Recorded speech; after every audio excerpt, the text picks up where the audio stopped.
del conocido maestro Ramos Galván a propósito de la desnutrición, que es una condición patológica inespecífica, potencialmente reversible, con diferentes grados de intensidad, resultante de la inadecuada utilización de nutrimentos por células del organismo de causa diversa y de manifestaciones clínicas muy variadas, como ustedes van a ver. Estos son los mecanismos, como se ha clasificado etiológicamente la desnutrición, una desnutrición primaria, que probablemente es con la que estamos más familiarizados, debido a la ingesta insuficiente de alimentos y que es propia de las áreas marginadas como las que nosotros estamos. Una forma secundaria en la que el organismo no aprovecha adecuadamente los alimentos por una interrupción del proceso de digestión o de absorción y que puede estar ligado frecuentemente a infecciones del aparato digestivo. Y una forma terciaria o mixta en la que se conjugan los dos mecanismos anteriores y que podemos dar como un ejemplo en los niños que están por tratamientos leucémicos, ¿verdad?, por las leucemias, y que al mismo tiempo de que no tienen el apetito adecuado, no absorben los alimentos en forma apropiada. Hay una falta de aporte calórico por la falta de ingesta, hay una alteración en la absorción y el catabolismo en estos pacientes es exagerado, lo que trae como consecuencia una emaciación progresiva. Los signos universales de la desnutrición son la dilución bioquímica, hay una hipoproteinemia sérica con alteraciones hidroelectrolíticas que se ven frecuentemente en los pacientes que se internan en nuestro hospital. Una hipofunción, que es el déficit de la función de los sistemas orgánicos, que se manifiesta obviamente en diferentes niveles, en aparatos y sistemas. Y la hipotrofia, que es la falta de aporte calórico causado por el consumo de reservas lipídico-proteicas y que van a traer como un efecto la repercusión, la osificación y afectación de talla y peso, quizás contribuyentes a la pequeña estatura de determinadas áreas de nuestro país y en pacientes con desnutrición.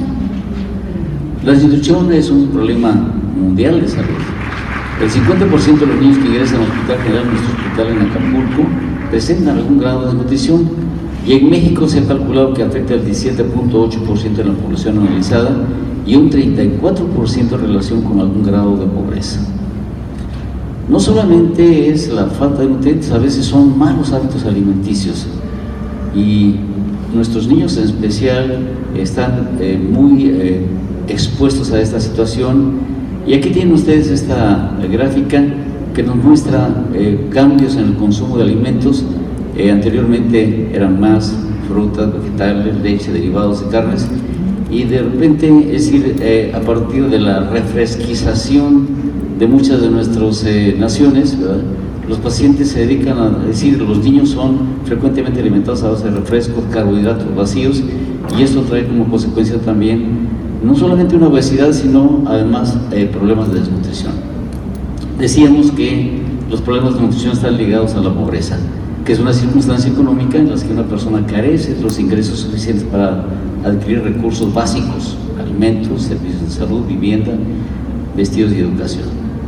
Estas son imágenes de pobreza extrema que seguramente a muchos de ustedes no les son completamente extrañas, ¿verdad? Y hablando de nuestro país, la mitad de la población mexicana es pobre. Hay 18 millones que viven en la miseria, un 2.3% de las muertes son por desnutrición.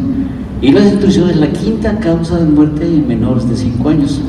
El 70% del ingreso de las familias pobres en nuestro país solamente les alcanza para alimentación. Y 25%, 10 millones aproximadamente de la población infantil en México, tienen una situación de pobreza alimentaria. La pobreza alimentaria se refiere a alimentos de la canasta básica, es decir, es la forma más severa de pobreza, es decir, no tienen suficientes alimentos para esto.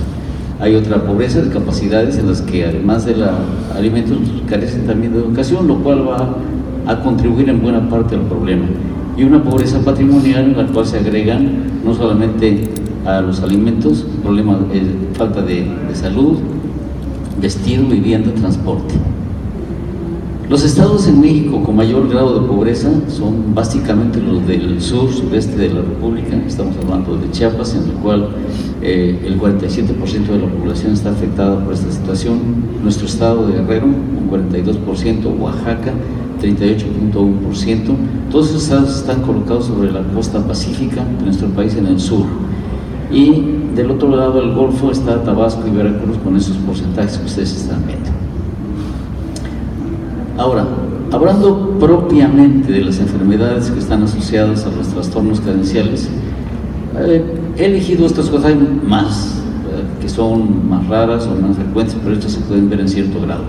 La deficiencia de vitamina C, que en realidad no es tan común porque nuestros países en especial tienen una dieta cuando menos no tan carente en vegetales verdes, en cítricos, etcétera, que son la causa de esta enfermedad. La hipovitaminasis O, que ya, hipovitaminasis A, que ya es un poquito más frecuente, pero sobre todo son estas dos últimas, la deficiencia de niacina y o triptofano, que va a conducir a la pelagra, y la deficiencia proteínico-calórica, que va a condicionar el kwashiorkor y el marasmo, de los cuales vamos a mostrar algunos casos. La deficiencia de vitamina A o escorbuto es la falta de vitamina C, que fue descrita por James Lind en 1753 en su libro Naturalezas, Causas y Curaciones del Escorbuto, ¿verdad? Y la palabra viene del neerlandés Sjögrik, ruptura de vientre. La vitamina C es un elemento esencial para la síntesis del colágeno y la causa básicamente de las dietas pobres en cítricos y vegetales verdes, y se va a caracterizar clínicamente por hiperkeratosis pericular, hemorragias frecuentemente, falta de reparación adecuada del sistema en la piel, cicatrización, gingivitis, ictericia, edema, etc. Esta es una imagen que seguramente pues todos recordamos, las deficiencias de cítricos en los barcos, que básicamente les daban proteínas y cosas saladas, pero ningún tipo de vegetales verdes porque las travesías eran muy largas y esto condicionaba la aparición de escorbuto frecuentemente. Algunas manifestaciones a nivel de las encías, que son hemorragias también, e inflamación muy importante. Lo mismo ocurre a nivel de la piel con una falta de reparación en la cicatrización.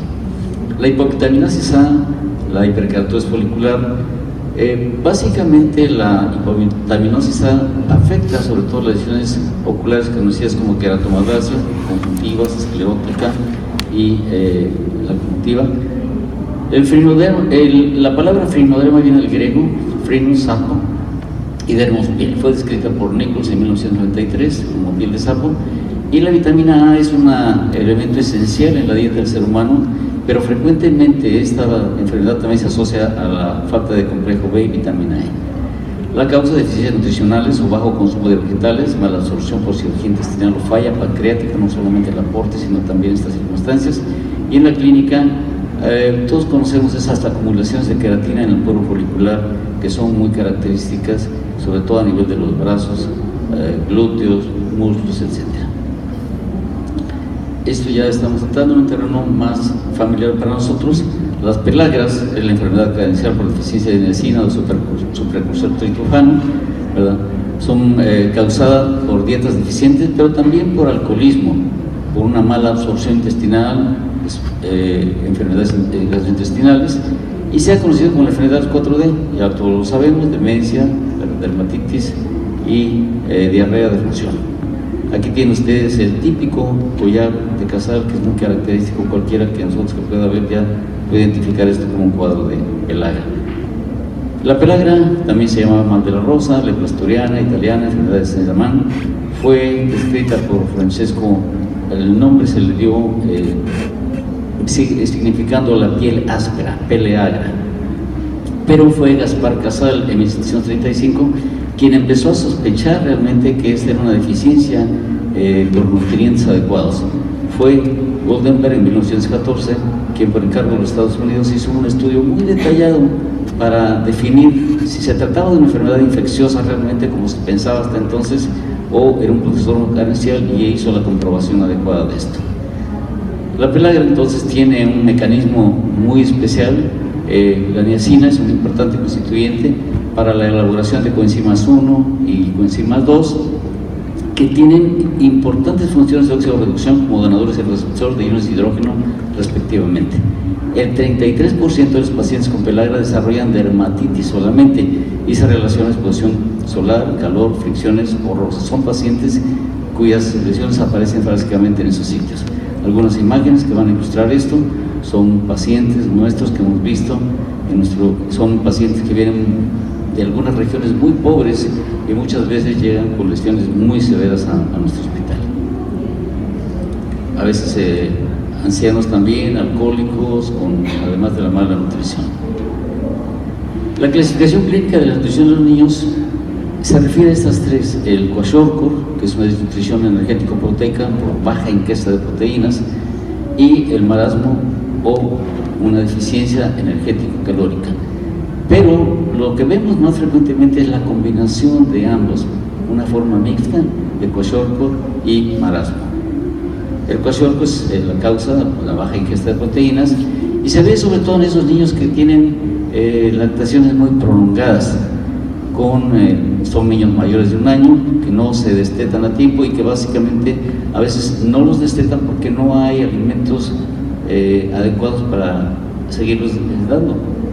Las manifestaciones clínicas son edema, disminución de la masa muscular, una hepatomegalia a veces muy acentuada, como van a ver, eczema, astenia, hipoalbuminemia.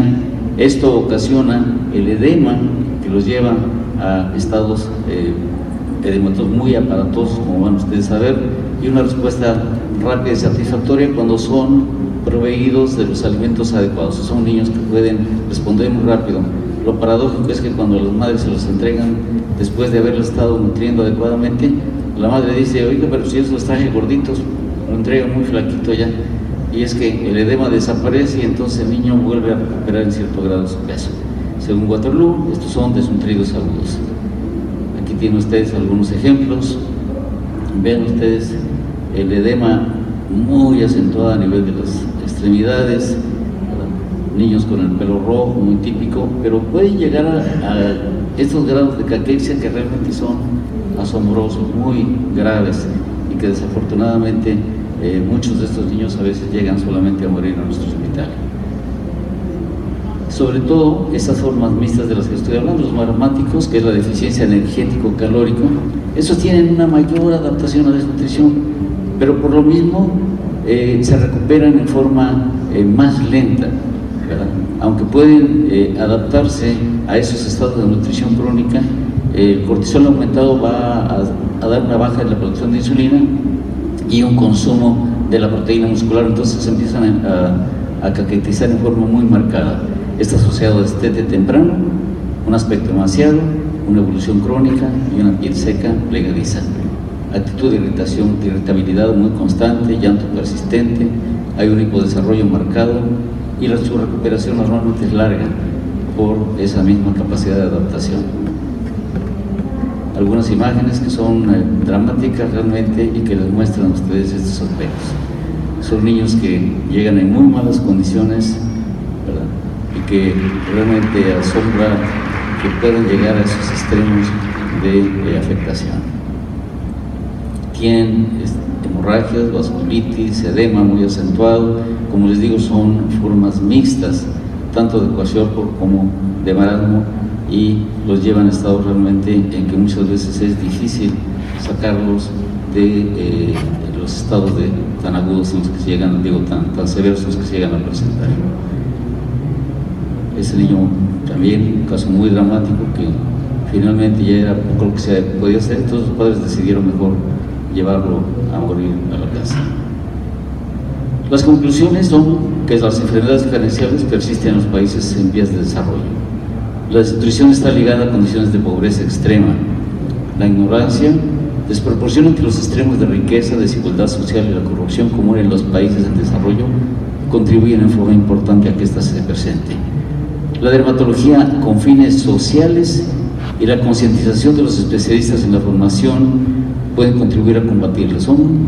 El médico se debe involucrar en la atención de esos pacientes en las áreas marginadas, especialmente aquellos que carecen de la atención especializada. El tratamiento de los trastornos carenciales se dirige a aportar los nutrientes faltantes o a corregir sus causas.